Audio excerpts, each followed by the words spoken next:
Hello friends, welcome to YouTube channel target achiever. तो friend, हमने जैसा कि कल की वीडियो में उत्तराखंड में कत्यूरी राजवंश के बारे में पहला पार्ट पढ़ा था, तो आज हम उसका दूसरा 5A पार्ट लाए हैं। तो फ्रेंड, इस वीडियो में हमने बहुत ही महत्वपूर्ण फैक्ट कत्यूरी राजवंश के अंतर्गत शेयर किए हैं। तो फ्रेंड, जो बहुत ही इंपॉर्टेंट है सारे उत्तराखंड एग्जाम के लिए, चाहे आबकारी विभाग हो, यूके पुलिस कांस्टेबल हो, वीडियो या वीडियो सभी के लिए बहुत इंपॉर्टेंट है। तो फ्रेंड, ये सभी पुरानी वीडियो की लिंक मैं अपने डिस्क्रिप्शन बॉक्स में डाल दूँगा। तो फ्रेंड, चलते हैं हम अपने क्वेश्चंस की तरफ। तो फ्रेंड, आज हम स्टार्ट करते हैं अपना कत्यूरी राजवंश का भाग 5 है। तो फ्रेंड, हमारा पहला क्वेश्चन है, जो कत्यूरी की हमारी प्राचीनतम राजधानी थी वो पिथौरागढ़ के अस्कोट क्षेत्र में थी। यानी कि जो उनकी प्राचीनतम राजधानी थी वो अस्कोट थी, लेकिन जो उनकी आधुनिक राजधानी है, तो इनका जो चौथा राजवंश है, यानी कि कत्यूरियों का चौथा राजवंश है, यानी कि जो हमारा ये सलोट राजवंश के बाद जो आया चौथा वंश, उन्होंने अपनी राजधानी का बैजनाथ कत्यूरी घाटी में स्थित, यानी कि बागेश्वर के कत्यूरी घाटी में स्थित की उन्होंने।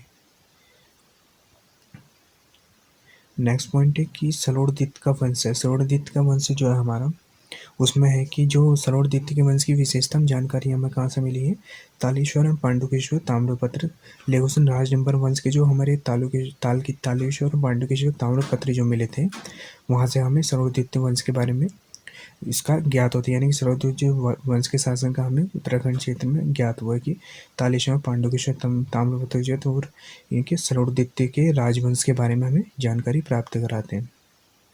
नेक्स्ट पॉइंट क्या है कि जो सलोट वंश है हमारा, इस वंश की नींव किसने डाली थी, हमारे सलोट ने हमारे इस वंश की नींव डाली थी, किसने, सलोट ने।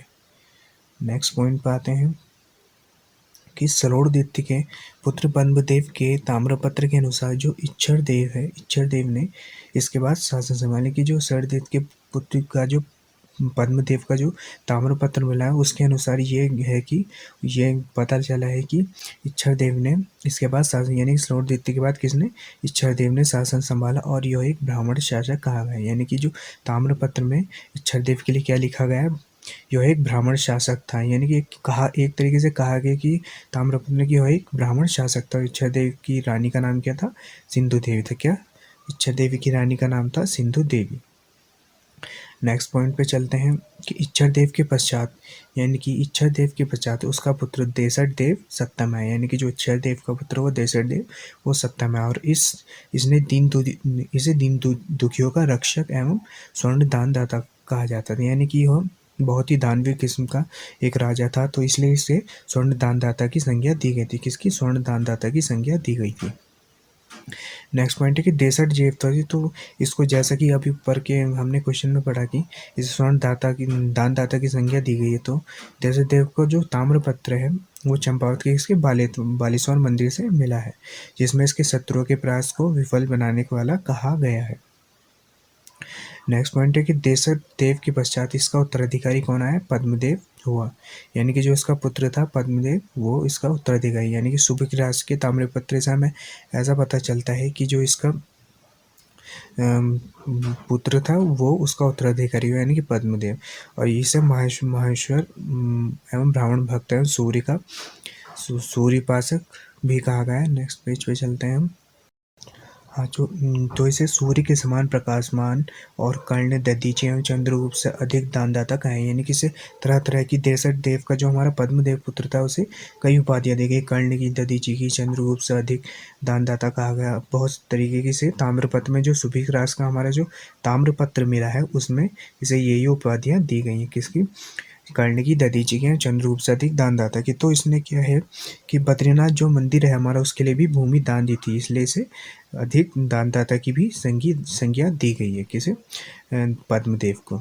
नेक्स्ट पॉइंट है कि सुभिक्ष राज यह परम वैष्णव तथा परम ब्राह्मण कहा गया है। यानी कि सुभिक्ष राज भी क्या है, जो हमारे पद्मदेव के बाद जो शासक बना वो सुभिक्ष राज, उसे भी यानी कि परम वैष्णव, यानी कि जो लक्ष्मी नारायण का परम भक्त हो, यानी कि परम वैष्णव मत का, यानी कि विष्णु जी भगवान का जो भक्त हो परम, उसे वैष्णव भक्त कहा गया है, परम वैष्णव परम ब्राह्मण कहा गया है।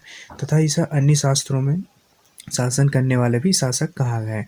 यानी कि इसे इसे शास्त्रों में शासन करने वाला शासक भी की संज्ञा दी है। यानी कि इसने सबसे अधिक करीबन शासक किया है। यानी कि जो हमारा ये है सलोर्दित्य उसमें शासन करने वाला शासक भी इसे कहा गया है। नेक्स्ट पॉइंट पे आते हैं कि यह ही क्या सुभिक्ष राज्य जो था हमारा कत्यूरी राजधानी का अंतिम कत्यूरी साइक जो हमारी कत्यूरी ये कार्तिकवीर राजवंश की जो जोशीमठ राजधानी थी उसका अंतिम कत्यूरी शासक कौन था? हमारा सुभिक्ष राज्य थे। ये हमारा अभी के फॉरेस्ट गार्ड के एग्जाम में पूछा गया था कि कत्यूरी वंश का अंतिम शासक कौन था, यानी कि सुभिक्ष राज्य था कार्तिकपुर वंश का। नेक्स्ट पॉइंट है कि ऐसी लोक मान्यता है कि इसके बाद के शासक नरसिंह देव के समय राजधानी कार्तिकपुर से बैजनाथ घाटी, जैसे ही हमने पहली लाइन में बताया था, पहले वाले पेज में बताया था कि इन्होंने क्या कार्तिकपुर से बैजनाथ घाटी कत्यूर घाटी में अपनी राजधानी स्थानांतरित करी, यानी कि लेकिन इसके लिए वैसे कोई पुरातात्विक साक्ष्य भी नहीं मिले हैं, लेकिन ऐसा कहा गया है कि इतिहासविदों ने ऐसा कहा है कि ये कार्तिकेयपुर वंश जो है वो अपनी बाद में क्या जोशीमठ से राजधानी बैजनाथ घाटी कत्यूर घाटी में ले गए।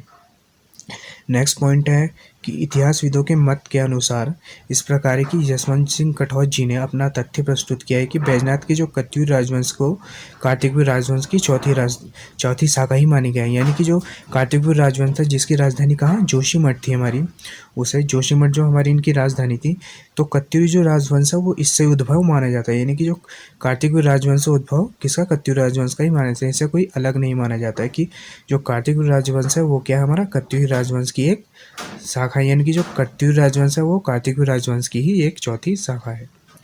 नेक्स्ट पॉइंट है कि अन्य इतिहासकारों जैसे हमारे लक्ष्मीदत्त जोशी जी हैं, बद्रीदत्त पांडे जी हैं, बद्रीदत्त पांडे जिन्होंने कुमाऊं का इतिहास पुस्तक लिखा, कुमाऊं का इतिहास पुस्तक किसके द्वारा? बद्रीदत्त पांडे जी के द्वारा रचित, इन्होंने करीब बद्रीदत्त पांडे जी ने अपने जेल प्रवास के दौरान करीबन 1937 में 1937 में हमारी कुमाऊं का इतिहास पुस्तक करीब में अपने जेल प्रवास के दौरान इन्होंने यह पुस्तक लिखी थी। किसने? बद्रीदत्त पांडे ने। और इन इतिहासविदों ने इनका मूल स्थान क्या? अयोध्या का सूर्यवंश माने। ये इन्हें क्या माना है? अयोध्या के ये रहने वाले थे और इन्हें सूर्यवंशी माना है। किसने? लक्ष्मीदत्त जोशी जी ने और बद्रीदत्त पांडे जी ने। तो फ्रेंड्स नेक्स्ट वीडियो में इस कार्तिकेय वंश को कंप्लीट करेंगे। तो फ्रेंड कैसी लगी आपको वीडियो कमेंट सेक्शन में लिख के जरूर दें और वीडियो को लाइक और शेयर जरूर करें और चैनल को सब्सक्राइब जरूर करें। Thank you.